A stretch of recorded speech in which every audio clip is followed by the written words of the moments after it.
I mean, Spider-Man will very likely be 60 FPS. I think it's actually kind of weird that Spider-Man is not going to be on PS4 because it looks a lot like the previous games. So it's like, well, I mean, I wouldn't play it on PS4, but it, like, you know, I think that if people, like Miles Morales is on PS4, so why not do Spider-Man 2 there?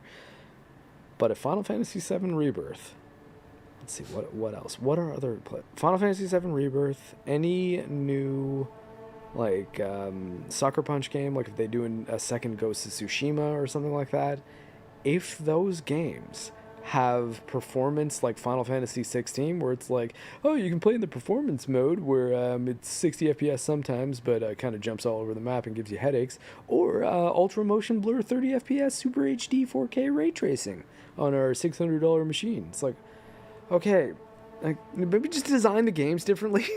Like, don't make them that pretty. Like, make it so that they actually work on this system. But if we get to those games and they have that kind of performance, I honestly might sell my PS5. Or, you know, that's probably an overreaction because I still do use my PS5 to play a lot of games that I already own.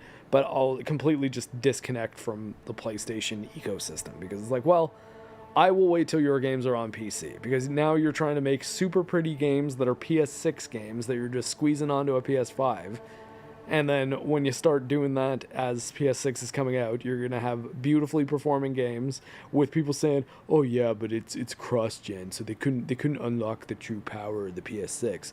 I don't want you guys to try to unlock the true power of anything. I want all video game developers to stay in the pocket. Do something that your machine can handle, okay? And that might involve altering the vision a little bit. It's like, don't you want those visions to be totally creatively free? Sure.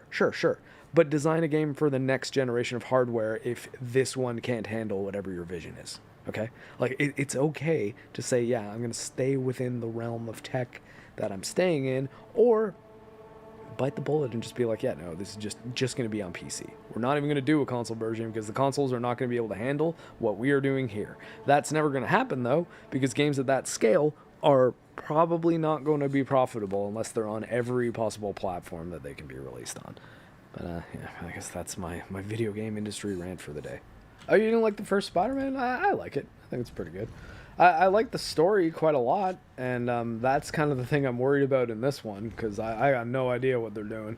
It's they've revealed a whole lot of it, but I don't have any context to make sense of anything. So it's like all they did was reveal spoilers. Like, it's like, Peter's in the black suit. Oh yeah, Kraven Hunter's here. Also the lizard, and yeah, and Peter's becoming a gigantic dick. Like, he's really becoming an asshole while he's in that black suit. And he also fights like Carnage. So it's like, oh, well, I don't know, man. If you presented that in the game in a way that made it make sense to me, I might not have been as pissed off when I saw it. But the second Peter started shooting his symbiote out to 4 enemies at once and slamming them into the ground with it, I'm like, yeah, is this prototype or Spider-Man? Like, what are we doing here, man? Well, like, it's like, oh, but don't you want him to have cool new moves? Like, no, I want him to fight like Spider-Man would while wearing the symbiote suit, and he wouldn't do that shit. He just wouldn't. It's just, he was just Spider-Man, but slightly more mean. That's really the deal. And then he realized it was making him be aggressive towards Mary Jane and Aunt May, and he's like, yeah, no, I can't do this. That every version of it, the one in the comics, the one in the cartoon, which was actually great, the 90s animation, I would strongly recommend that as a good example of the Black Suit Spider-Man story. I would not do Spider-Man 3 as an example, but, you know, it does it fine. Like, it tells that story to an accurate enough extent that it's like, okay, whatever. It's, you did Black Suit Spider-Man, it was really rushed, and it wasn't super good because you put it in a movie that seemed to have no focus at all. But, you know, you still did it right. You still, like, had it be in a bell tower, had Eddie Brock be in the bell tower and have the symbiote. Like, I'll give it to Raimi, at least for his Spider-Man movies. He did always make an effort to not make massive changes to the comic. Keep it pretty close to what you think of as Spider-Man, with the exception of the organic shooters, the mutation as opposed to the web shooters. I don't know who made the decision to do organic mutation web shooters instead of mechanical, like the tech, but I believe it was probably in the interest of saving time, because a whole big chunk of that movie is origin. So Aunt May dies at the end of Spider-Man PS4. And I think, personally... Oh, sorry, I'll be in pain for this. I think, personally, it was done very, very well. I think actually significantly better than the same thing happening in No Way Home a couple years later. Because this was a very, very clear and well-structured allegory for with great power comes great responsibility. And the reason for that being, you have Peter in a position where he has a cure in his hand, a cure that he can use on Aunt May, but then it's gone forever, and she's right there and she's about to die in like a hospital bed. Or he could bring it to like a lab and have it replicated and be able to heal everyone that has this virus. So it's like, Peter Parker would want more than anything in the world to just get a syringe out, inject Aunt May, and save her life.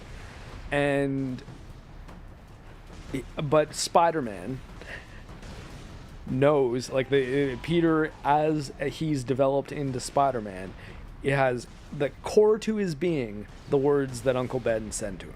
With great power comes great responsibility. And that moment was super powerful because the great power in that moment had nothing at all to do with him being Spider-Man. Nothing. Like, it could have been any person in that exact same situation, because he's not doing anything that requires spider powers. Realistically, he might be one of the worst people to be in that situation if he did want to inject Aunt May, because I don't know. I mean, how much animal testing has he done? Has he worked with syringes? Does he know where to inject? Does he know if this is an IM injection or if it has to be delivered IV? Like, there's a lot of variables there that make it so that it's being Spider-Man and not just being a nurse. Like, a nurse is more of a superhero in that situation than Spider-Man could ever be. But Spider-Man is the one who has core to his being that with great power comes great responsibility. And that's why I loved that moment in that game, because it made me cry. Like, I will admit, I actually did full-blown cry, because I was like, man, the person who wrote this kind of nails the great power, great responsibility moral, man. Like, in a really, really effective way, I found, at least. And yeah, so but I'm not seeing anything that looks that impressive coming from Spider-Man 2. That said, I'm willing to give it a shot. But if I also might, especially because Starfield is out around that time. Baldur's Gate 3's out prior. Granted, I might be done with Baldur's Gate 3 by then. Let's see, what else? Mortal Kombat 1, though, I mean, probably play that like I play Street Fighter 6. Like, just Saturday nights pretty much, and that's it, after maybe going through the story here, if there's a decent story. What else is coming out? Oh, Sea of Stars is coming out soon, although I do kind of want to get through Chained Echoes first, because I think they're very similar. I probably should have started Chained Echoes a long time ago. But yeah, and chip away on my Steam Deck every now and then. Let's see. Hold on, what else? I feel like there's something that I'm really forgetting, but that I do definitely want to play. Okay, fine. We'll remember it eventually. I mean, if Space Marine 2 comes out, then yeah, it'll be that. Oh, Phantom Liberty, that was it. That's absolutely what I was thinking about. Fucking Cyberpunk.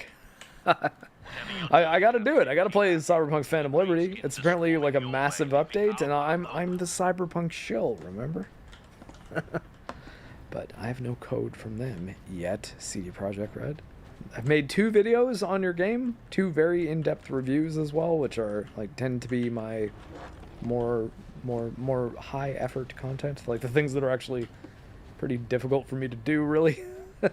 And yeah, so you can see what my thoughts are on it, and I will be as honest on any video on Phantom Liberty I make that I am there, and I will not use anything other than my own footage. Those are my terms. But I will accept a code if you'd like to give me one. Like, don't get me wrong, I will take the free game. I'm not gonna be like, no chance. I'm gonna buy your game like everybody else. I'll be like, no, I'll take the special treatment, thank you. I'm not that proud. And I'm honorable, but guys, just so you know, I will take free shit. I won't alter my opinion because of it. That's the main difference between me and an actual shill. It's like, no, I'm gonna say what I'm gonna say, but I'm also not going to be like, yeah, I'm going to be ultra legit. There's going to be no one with more integrity than me in the history of anything.